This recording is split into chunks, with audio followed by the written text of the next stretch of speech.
Dan setiap hari, tiap-tiap saat, dia Allah menentukan urusannya kepada hamba dia, kepada semua makhluk. Bumi yang bergerak, matahari yang bergerak, bulan yang bergerak. Tidak ada satu saat pun yang keluar daripada ilmu Allah.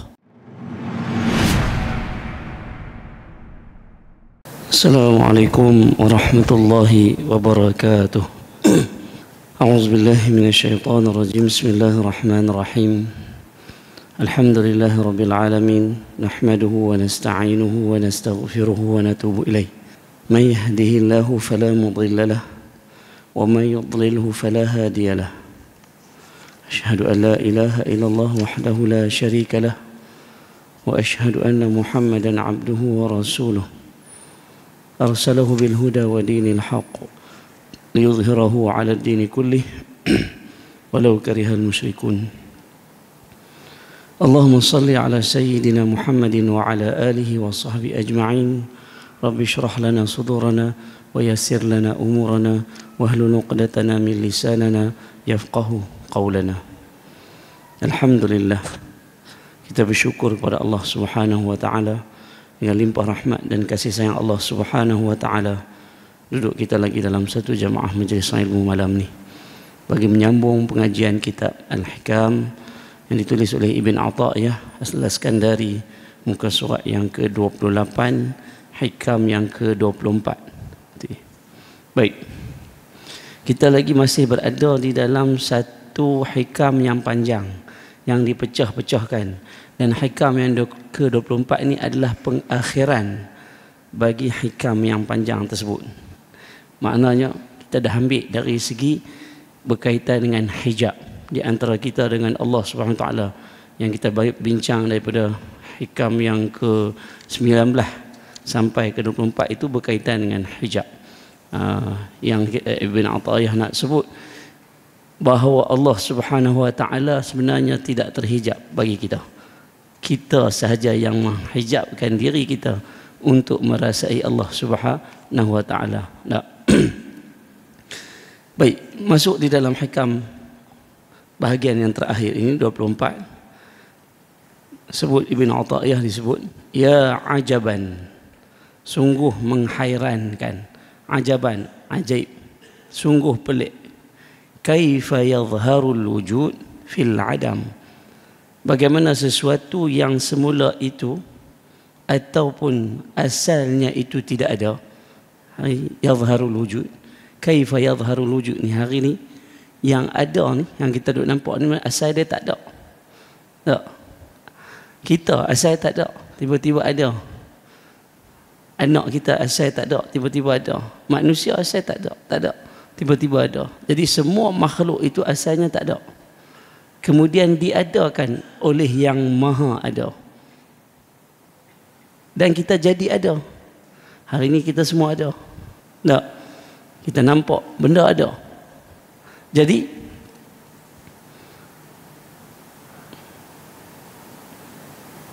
am kaifa yathbitul hadithu. Jadi maka bagaimana sesuatu yang tidak ada, asalnya tidak ada, tak? Kemudian diadakan oleh Allah Subhanahu Wa Taala, tetapi kita jadikan yang ada ini menghalangi diri kita untuk merasai zat Allah Ta'ala yang maha ada dan yang maha mengadakan. Itu Ibn Ata'illah nak cerita.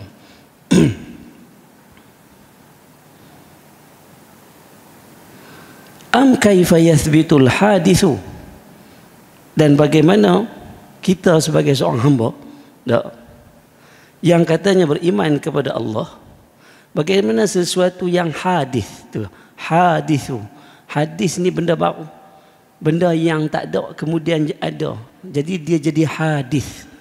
Hadis lawan dia qadim.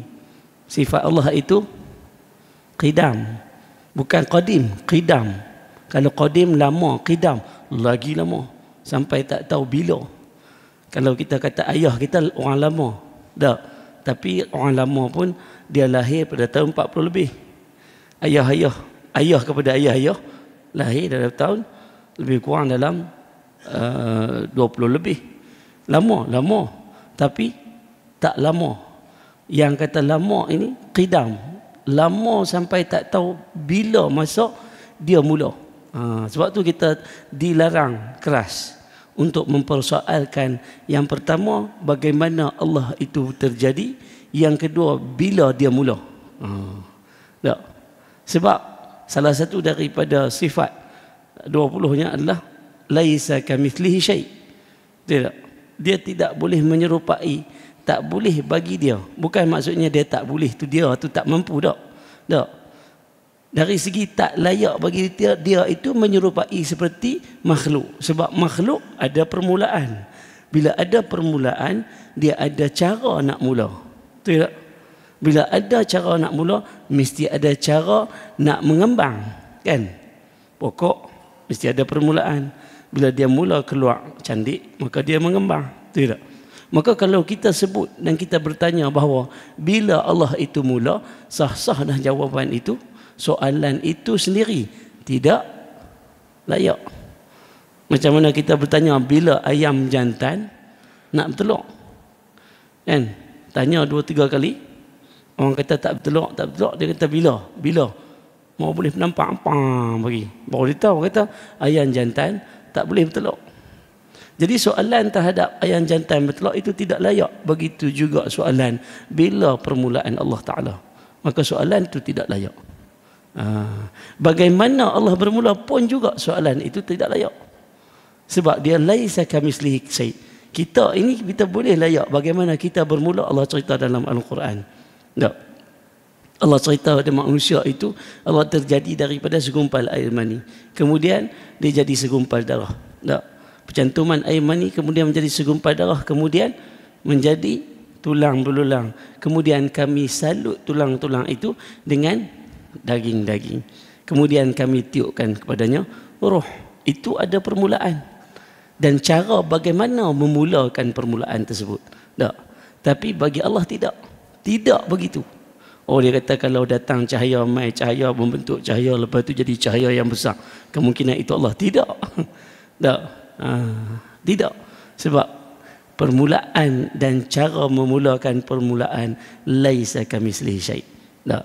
Tidak boleh sama dengan makhluk yang mana kita hari ini, semua makhluk yang ada termasuklah alam semesta ini dicipta daripada permulaan dan bermula dan berkembang. Itu. Jadi benda yang baru ini, benda yang baru ini yang dikatakan hadis tu,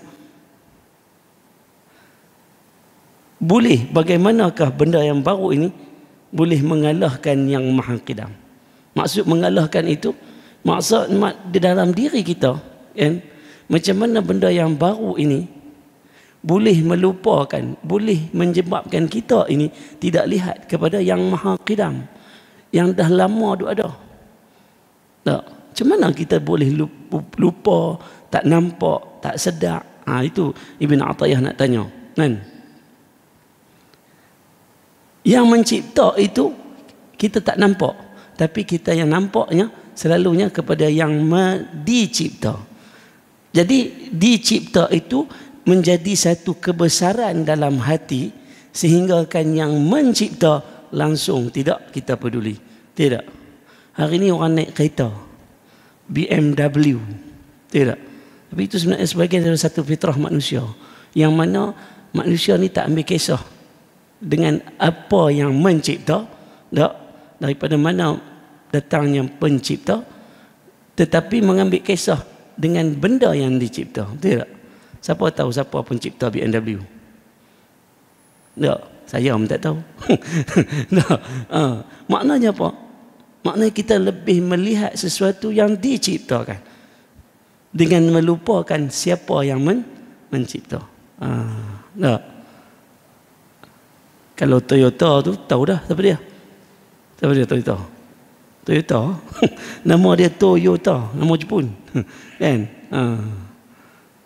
Jadi itu yang Ibn Athaillah nak gambarkan kepada kita, bahawa hari ini kita dah kena mula untuk menghilangkan sedikit demi sedikit latihan itu, memadamkan sedikit demi sedikit gambaran keadaan baru itu, kejadian baru itu mesti kena padam.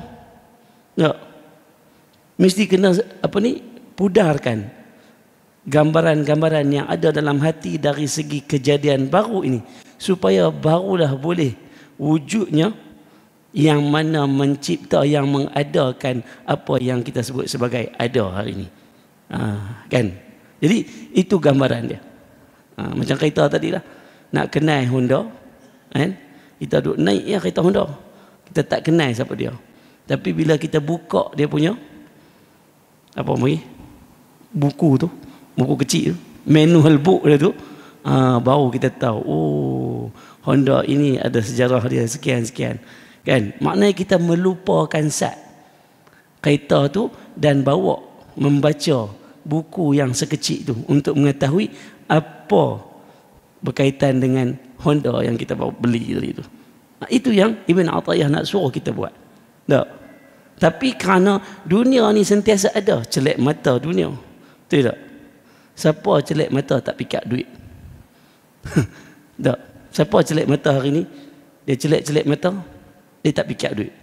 Ada? Saya ingat ada satu jenis manusia yang kena barang. Dia celak-celak mata, dia tak kira duit dah. Dia kira cari tang mana dia nak sink masuk. Itu sungguh. Kan? Tapi bila dia tak ada barang, dia cari duit juga. Kan? Tu ada. Tapi masalah sekarang ni, kita nak celak mata, kita nak pikat, kita nak cari mana pencipta kita. Tak? Bagaimana kita nak rasa pencipta kita? Kata ulama, kita tidak boleh letak di dalam hati bahawa kita letak sebagai bertempatnya pencipta. Tak boleh. Pencipta ada di atas, ada di tepi, ada di belakang. Tak boleh. Dia akan jadi satu kesyirikan. Kerana bertempat itu maksudnya adalah kamitslihi syai'. Tak. Makhluk sahaja bertempat. Even kalau bumi sendiri, Allah kata dia berada di atas paksi-paksinya, maknanya bertempat. Walaupun kita tengok dia terapung-apung di dalam angkasa yang diceritakan kepada kita, kan? Tapi sebenarnya dia berada di satu tempat yang disebut sebagai paksi. Wasyamsu tajri li mustaqarrin laha dzalika taqdirul azizil alim. Itu di atas paksi-paksinya, matahari atas paksi. Jadi bertempat. Jadi maknanya Allah itu tidak bertempat. Dalam keadaan Allah itu tidak bertempat, tapi dia dekat. Itu kita nak rasa. Itu yang Ibn Athaillah nak suruh kita rasa. Maka menghilangkan segala benda-benda yang ada hari ini, yang hadis ini, itulah sebahagian daripada latihan menyucikan hati, menyucikan jiwa. Suci jiwa, suci hati, lama-lama kita akan dapat merasai apa yang disebut sebagai ilahi, Allah kita sendiri.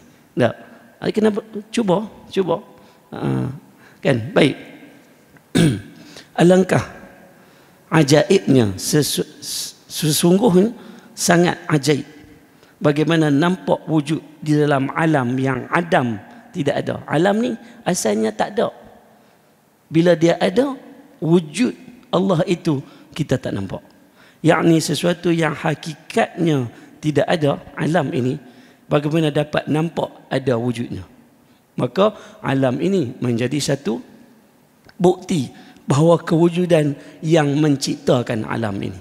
Tak? Maka bumi, adakah bumi itu Allah SWT? Bumi pun bermula daripada permulaan. Bagaimana dia mungkin menjadi Tuhan kita? Matahari, adakah matahari itu Allah Ta'ala? Matahari pun bermula dengan permulaan. Dia berada, dia nampak, dia berada di atas, bertempat. Bagaimana dia boleh menjadi Allah SWT dan sebagainya. Begitu kita nak compare, di mana apabila ada keraguan dalam hati berkaitan dengan Khaliq, maka compare dengan apa yang Rasulullah SAW letakkan sebagai tauhid kepada Allah. Ulama letakkan sifat 20. Kita compare, adakah ini kamitslihi syai', bersamaan atau tidak? Kalau sama, maknanya bukan. Tak, baik. Atau bagaimana dapat bertahan sesuatu yang rosak, hancur? Apa maksud dia? Sesuatu yang rosak, hancur ini maknanya apa? Az-zawal. Apa dia zawal? Semua yang ada di makhluk, yang ada di alam ini zawal, akan rosak. Hari ini kita tak nampak. Sebab yang kita nampak, alam ini sentiasa ke depan. Masa sentiasa bersambung. Yang mati, yang hidup mati, yang kecil besar, yang dalam perut keluar. Dan dan alam itu kita rasa bersambung. Kata Rasulullah, apabila sampainya di akhir zaman, maka akan banyaklah banjir-banjir. Maknanya apa? Kalau kita mengaji ilmu dari segi ilmu hadis ini, maka kita tahu hari ini walaupun zaman ini makin bersambung lagi selepas dia diciptakan, tetapi dia ada pengakhiran. Dan salah satu daripada bukti pengakhiran adalah bala-bala yang ada pada hari ini dengan kita. Banjir. Berapa banyak hari ini Mekah tak pernah banjir, boleh banjir. Sungai-sungai berapa banyak terbentuk di Mekah dan Madinah. Bukit bukau yang dulunya kering sekarang dah jadi hutan. Nah, hutan dia kata macam Malaysia. Itu adalah apa yang digambarkan oleh Rasulullah SAW, bahawa zaman ini dah sampai ke pengakhiran dia. Tapi zaman ini tetap berlangsung sampai ke titik akhir dia. Itu yang disebut di samping zat yang bersifat qadim. Tapi kita hari ini kita nampak zaman yang semakin bersambung, dengan keadaan kita tak rasa zat yang menyambungkan zaman-zaman tersebut sampai ke akhir zaman itu, kita tak dapat rasa. Maka hari ini kita nak rasa, nak belajar untuk merasai, kan? Kena rasa, benda ni kena rasa. La ala bi dzikrillah tatma'innal qulub. Nak rasa, hati mesti tenang. Hati tak diserabut. Tidak. Nak rasa Allah Subhanahu Wa Taala. Tak. Nak merealisasikan. Tu kan. Bahasa Inggeris tu. Kan? Wujud Allah dalam diri kita. Bukan maksudnya Allah tu masuk dalam diri. Tak. Nak memahami bahawa kita faham sebenar-benar wujud Allah. Bagaimana nak merasai wujud Allah itu. Maka hati kena tenang. Nak hati tenang. Ala bi dzikrillah tatma'innal qulub. Maknanya kita kena zikrullah. Tak, sentiasa berzikrullah. Zikir. Subhanallah. Zikir. Setiap masa. Maka pada waktu itu, apabila hati mula tenang, maka hati akan merasai bahawa hebatnya, lazatnya mengetahui wujudnya Allah dalam diri kita sendiri. Tak, kefahaman wujudnya Allah dalam diri kita sendiri. Maka hari ini kita bertuhankan. Kebanyakan kita, kata ulama, apabila kita sentiasa memandang wujud yang ada pada hari ini di depan mata kita, seolah-olah kita bertuhankan wujud, kita bertuhankan benda yang ada dengan mengelak atau dengan meninggal atau dengan melupakan yang mengadakan benda yang ada di depan mata kita hari ini. Oleh itu, yang paling penting sekali dalam wujud Allah ini, dalam nak menghilangkan apa yang ada depan mata yang zawal ini, yang sementara ini, untuk melahirkan rasa kewujudan Allah di dalam hati, maka kita, ulama kata, perlu menggunakan akal yang dibimbing oleh wahyu Al-Quran dan Sunnah, bagi menyedarkan supaya jangan sampai dunia ini, apa yang ada ini, menghijabkan kita dengan Allah Subhanahu Wa Taala. Dan hakikat Adam tidak ada. Muka surat 29.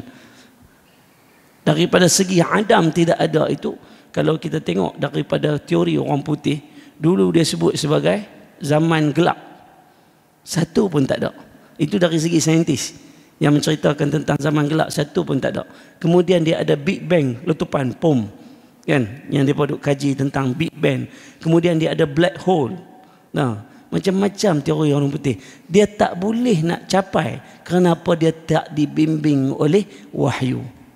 Sebab itulah yang tadi saya sebut, ulama kata, tak, dengan nak mengerti, dengan nak memahami wujud Allah, perlu ada akal yang dibimbing oleh wahyu.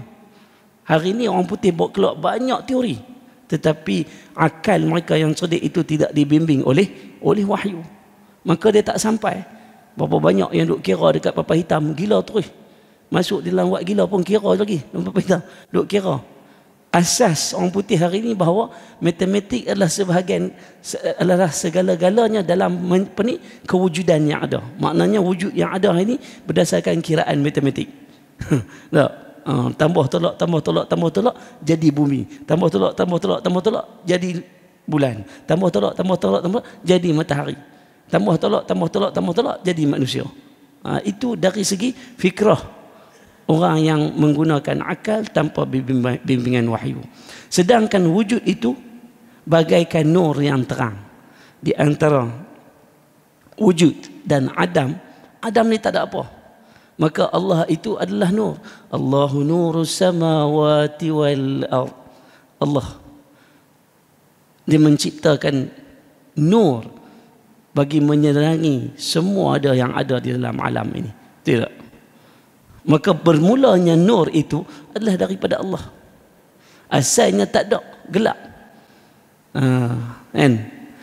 Kerana Allah itu juga, kata, adakah Allah itu nur? Lampu macam ni? Tidak. Tak. Kalau Allah itu nur, maka dia kamitslihi syai'. Kan? Maka Allah lebih daripada tu. Tapi Allah lah dengan kuasa dia, nurus samawati wal ard, dia menerangi semua dari pelosok barat, timur, selatan dan utara alam semesta ini untuk mencerahkannya supaya kita nampak orang kata apa? Keberkatan zat-zat Allah yang ada pada hari ini. Tak. Demikian pula batil dan hak. Kadang-kadang batil itu jelas, kadang-kadang hak itu kabur. Tak. Kebanyakan kita itu memandang batil itu hak dan hak itu batil. Apa jadi pada hari ini? Rasulullah kata di akhir zaman berapa ramai orang manusia akan mempercayai cakap-cakap para orang yang tidak berilmu. Maka dia terbalik dah. Kita nampak perkara yang batil, kita jadikan perkara yang batil itu hak. Kenapa? Kerana banyak orang yang tidak berilmu bercakap, orang sokong. Contohnya macam hari ini, kita berada dalam TikTok. Tak. Berapa ramai orang yang memberi pendapat secara peribadi, semua orang ikut. Tidak. Buat trend, semua orang ikut. Macam-macam trend yang ada, tunggang terbalik. Tungging kok ni, tungging kok ni kan. Orang ikut semua. Tapi apabila seorang ulama bercakap, memberi fatwa, kebanyakan orang nampak itu sebagai satu benda yang batil. Tidak kena dengan akhir zaman, tidak kena dengan masa yang sesuai, tidak boleh dipraktikkan. Itu yang terjadi. Maka dengan nur lah kita dapat melihat di antara hak dan batil. Tak. Maka batil itu mesti rosak. Yang batil itu adalah yang baru. Tak. Hak itu yang lama wujud. Kan? Maka kabur mesti kita kaburkan. Yang batil itu kalau kita nak tengok yang hak, kita perlu tolak sikit-sikit benda-benda batil. Macam mana yang kita ada pada zaman ni? Tak. Dah banyak yang kita keliru. Kan? Dari segi ibadah kita keliru, dari segi amalan kita pun kita keliru, daripada segi keseluruhan 100% yang Rasulullah bawa dalam Islam itu banyak kita keliru. Siasahnya, ekonominya, iktisadiahnya, muamalatnya, masyarakatnya, semua kita keliru. Maka nak hilangkan kekeliruan ni, maka kita kena buang sedikit demi sedikit kebatilan yang ada supaya al-haq itu dapat muncul depan kita. Macam mana? Maka dengan akal dan pimpinan wahyu. Berapa banyak hari ini umat Islam sendiri menggunakan akal sahaja tanpa pimpinan wahyu. Kalau kita tengok dalam pendapat masing-masing, seronok memberikan pendapat tanpa mengirakan pimpinan wahyu yang ada. Tidak pernah rujuk kepada Al-Quran dan Sunnah. Itu jadi masalah. Yang pentingnya hati berkata ya. Ini. Dan sedang hak itulah yang harus tetap kuat bertahan. Bertahan di mana? Hak tetap bertahan. Hak bukan bertahan, memang wujud sampai bila-bila. Yang menjadikan hak itu kabur itu kita. Maka pada waktu inilah kata Ibn Ata'iyah dengan terjemahan yang ada, hak yang ada di dalam tu mesti mula untuk kita latih memancarkan haknya supaya semua kebatilan-kebatilan yang ada boleh kabur. Dan caranya macam saya sebut tadi berkali-kali, akal yang dipimpin oleh wahyu. Dah habis dah zaman untuk bertindak dengan akal sendiri. Tak boleh dah. Tak boleh. Tak relevan dah. Yang ada hari ni pun tak relevan. Contoh saya ambil contoh. Dalam maqasid syariah. Dan kita ambil maqasid syariah. Contoh yang di antara kebatilan dan hak. Maqasid syariah menuntut dua benda yang paling penting, iaitu hifzuddin yang pertama, yang kedua apa dia? Hifzul Islam al-muslimin. Yang pertama itu menjaga agama. Yang kedua itu agama tidak mungkin terjaga kalau umatnya tidak ada. Tidak. Bagaimana agama nak dijaga kalau umatnya sikit-sikit hilang daripada agama dia? Tidak. Maknanya kalau kita jaga agama, macam mana maksudnya Ustaz? Oh, kita ambil Al-Quran letak atas, kita tulis itulah agama Islam, kan? Tanpa ada umat. Umat tak ada dah. Tinggal Al-Quran dan Sunnah, letak tagging tu, ini adalah agama Islam. Macam tukah kita menjaga agama? Maka hari ni berapa ramai kita tengok yang memahami begitu Islam, biarlah dalam keadaan Islam itu Al-Quran dan Sunnah letak dalam tu, tapi praktikalnya kita tak buat, kita tak sarankan, kita tak tekankan, kita tak usahakan. Itu maknanya hari ni kalau kita betul-betul berada di dalam melihat cahaya Allah, nak meletakkan hak itu sebagai hak yang utama, menghilangkan kekaburan kebatilan, kita kena ambil dua benda dalam hifzud din, maqasid syariah. Jaga agama dengan menjaga orang Islam yang menganut Islam itu sendiri. Dua perkara. No? Maka selesai hikam yang ke-24, yang mana hikam itu berkaitan dengan hijab kita sebagai hamba Allah dengan Allah itu sendiri. Saya harap kita dapat benda yang tu, kita mula latih dah. Dengan zikrullah itu melahirkan bibit-bibit untuk kita merasai Allah Subhanahu wa taala. Masuk kita dalam hukum hikam yang ke-25, iaitu hikam berkaitan dengan manusia itu sendiri. Mula-mula dah hijab, kita sembang pasal hijab. Bermula daripada awal sedikit-sedikit kita dah kikis sedikit-sedikit. Maka hari ni kita dah faham dah bahawa sebenarnya kita ni sebenarnya tak terhijab. Kita boleh pilih untuk tidak terhijab daripada Allah Subhanahu wa taala. Boleh pilih. Tak? Dengan zikrullah, qiraatul Quran, amalan, solat dan sebagainya. Kita boleh pilih. Tak? Kenapa kadang-kadang kita aja tak mau pilih? Kan? Tak ada masalah Ustaz.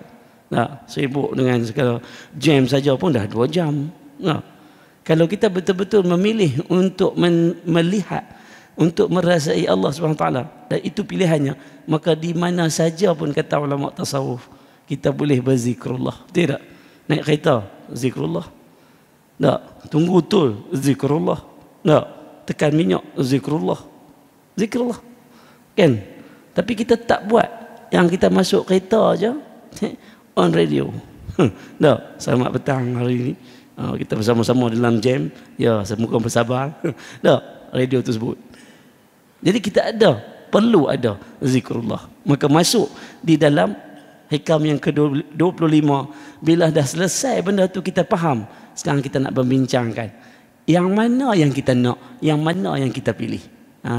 Tak? Kita ni sebagai hamba dah kenal, dah tahu, dah bincang dah dulu. Jadi sekarang ni kita kena buat pilihan.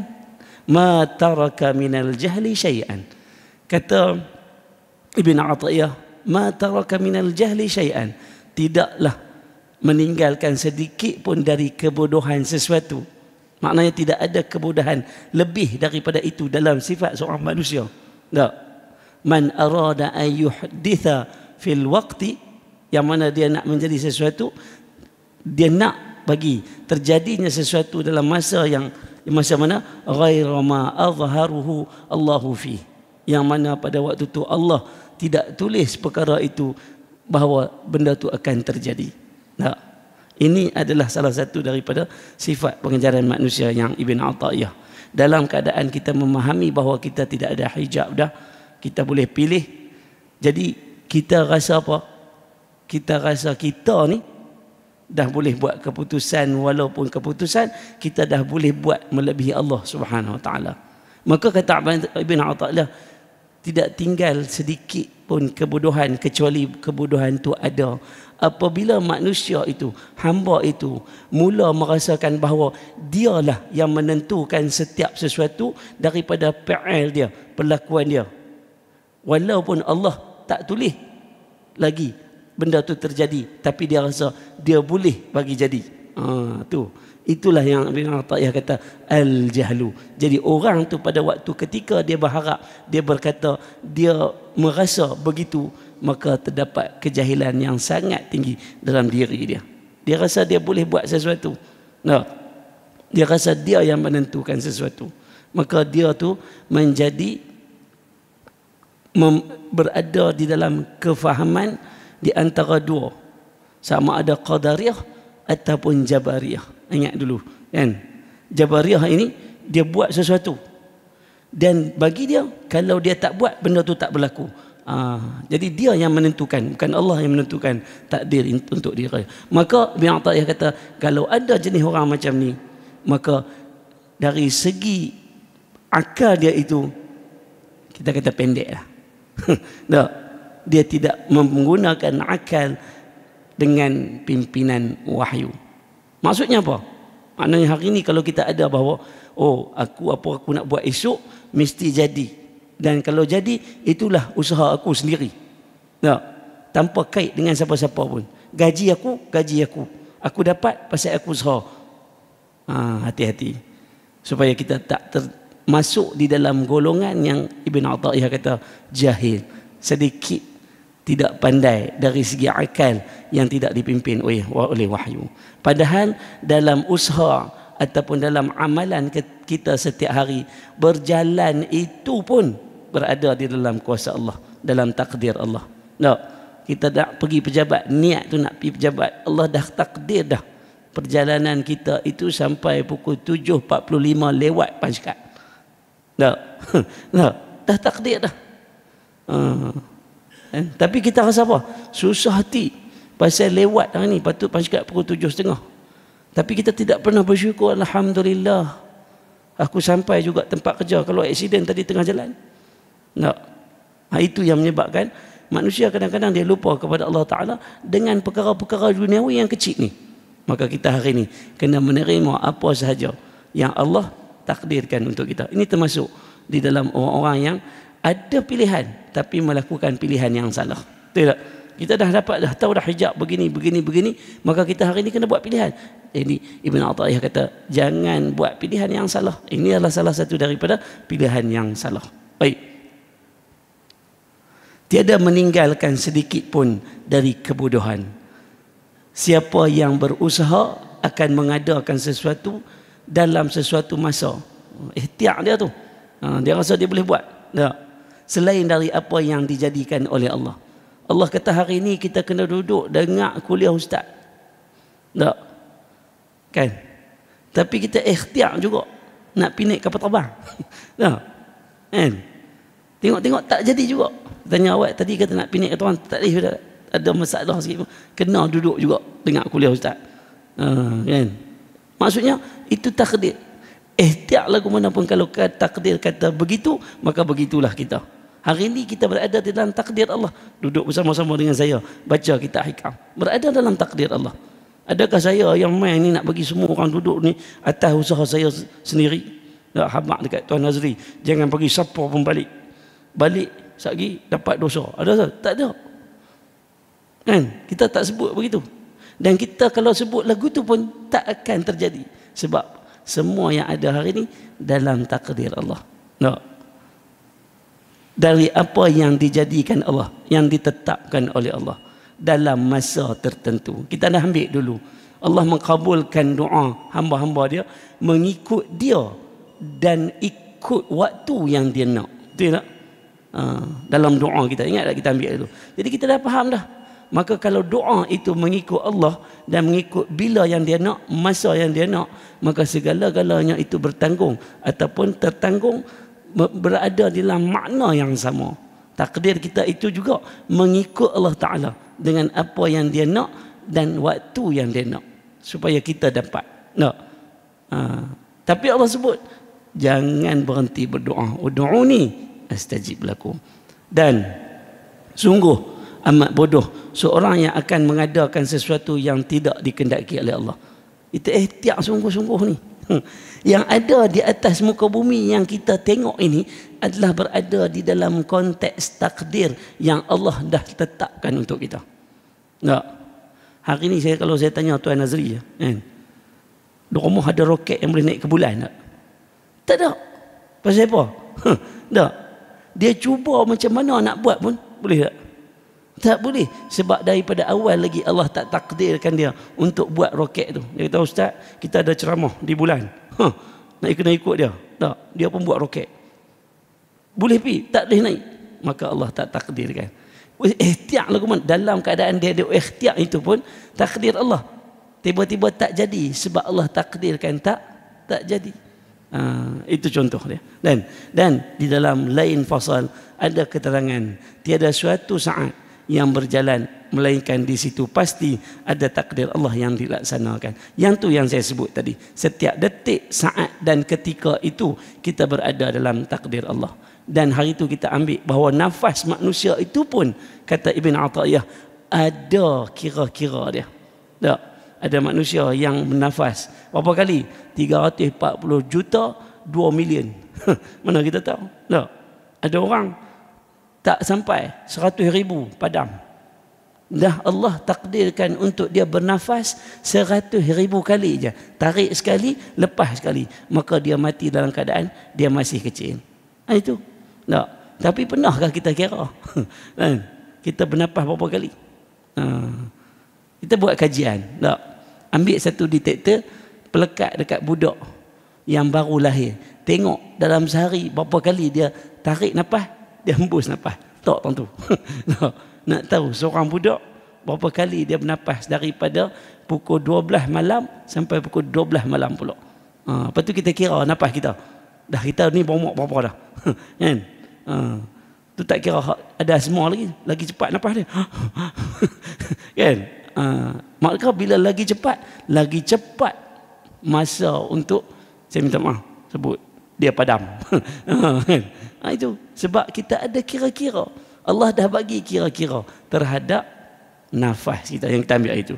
Jadi kata Allah lagi, firman Allah, kullu yaumin huwa fi sya'n.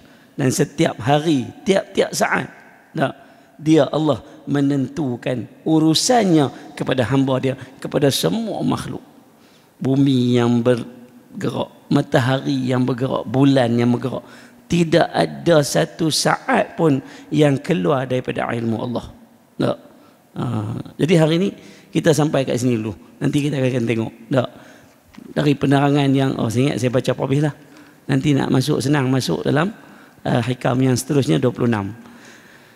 Mencipta, menghidup, itu hak Allah.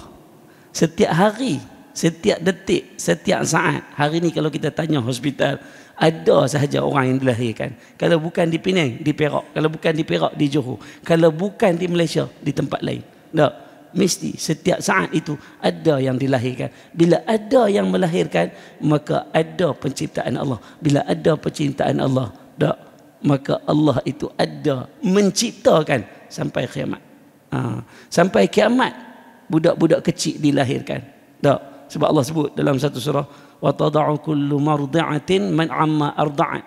Apabila datangnya hari kiamat, orang yang menyusu akan lempak anak dia.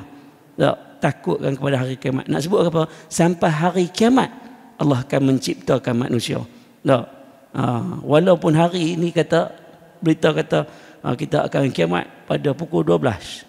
Pukul 11.59 anak tetap dilahirkan. Kerana Allah itu pencipta, mencipta manusia itu sampai hari kiamat. Sampai hari ini pun Allah masih mencipta. Menghidupkan dah pasti. Tak? Hari ini kita hidup. Tak? Mematikan pun dah pasti. Banyak orang yang dah pergi dulu daripada kita dan kita pun tunggu masa. Tak? Memuliakan, ya, pasti ada orang yang mulia. Dan menghina, ada orang yang kita anggap sebagai hina. Itu berada dalam fitrah Allah Subhanahu Wa Taala, dalam urusan Allah Subhanahu Wa Taala dan sebagainya. Maka sebaiknya seorang hamba menyerah dengan rela hati Yang ni yang Ibn Athaillah nak suruh kita faham.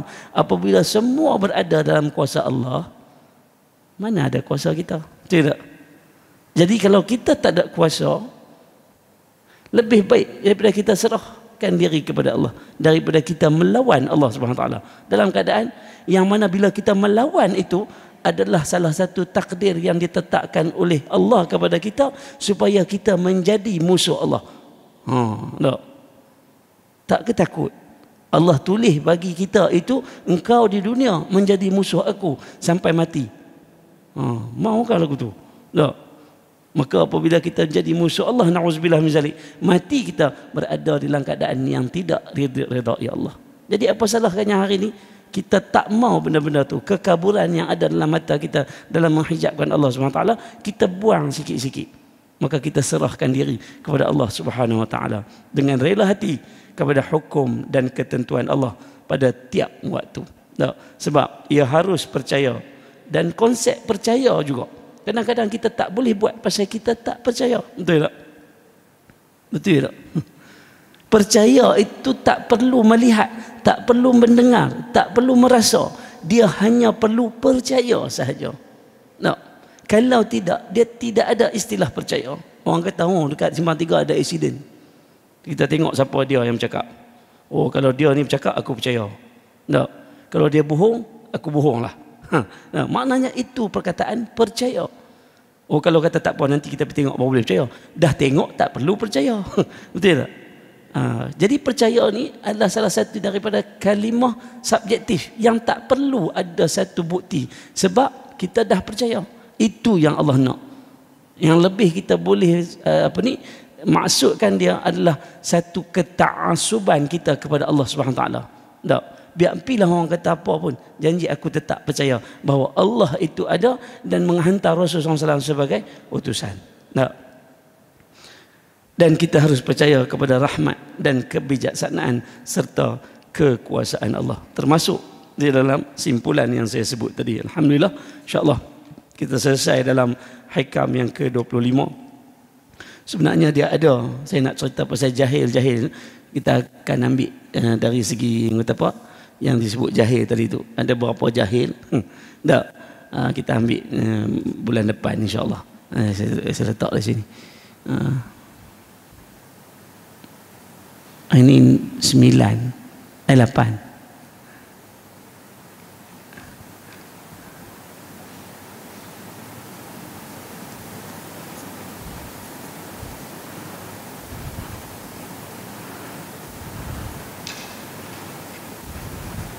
Baik. Yang baik dan buruk itu datang daripada Allah Subhanahu Wa Taala. Saya mohon ampun dan maaf di atas segala kesilapan dan kesalahan. Subhanakallahumma bihamdika asyhadu an la ilaha illa anta astaghfiruka wa atubu ilaik. Wal 'asr innal insana lafi khusr illa alladhina amanu wa 'amilus shalihat wa tawasaw bil haqq wa tawasaw bis sabr. A'udzu billahi minasy syaithanir rajim. Bismillahirrahmanirrahim. Alhamdulillahi Rabbil Alamin. Wassalatu wassalamu ala asrafil anbiya wal mursalin wa ala alihi wa sahbihi ajma'in. Allahumma innaka afuun karim tuhibbul afwa fa'fu anna wa an walidina wa an jami'il muslimina wal muslimat wal mu'minina wal mu'minat al ahya'i minhum wal amwat birahmatika ya arhamar rahimin. Allahumma ij'al jam'ana hadha jam'an marhuma wa tafarruqna min ba'daha tafarruqan ma'suma. Allahumma iftah 'alaina hikmataka wanshur 'alaina min khazain rahmatika ya arhamar rahimin. اللهم اغفر لنا وارحمنا وعافنا واعف عنا وأكرم وأوسع وسهل علينا أمورنا في الحياة الدنيا والآخرة وأعطنا الصحة واشفنا من كل مرض إنك أنت الشافي لا شافي إلا أنت وأعذنا من البلاء والوباء وأعذنا من عذاب القبر وأعذنا من عذاب النار يا فارج الهم يا كاشف الغم يا من لعبده يغفر ويرحم يا دافع البلاء والنقم ادفع عنا يا الله ارفع عنا يا الله يكشف عنا يا الله من كل بلاء ووباء وهم وغم وضيق وشدة ونقمة وفتنة دعواهم فيها سبحانك اللهم وتحياتهم فيها سلام وآخر دعوانا يا الله أن الحمد لله رب العالمين. إن شاء الله sampai berjumpa lagi. Assalamualaikum warahmatullahi wabarakatuh.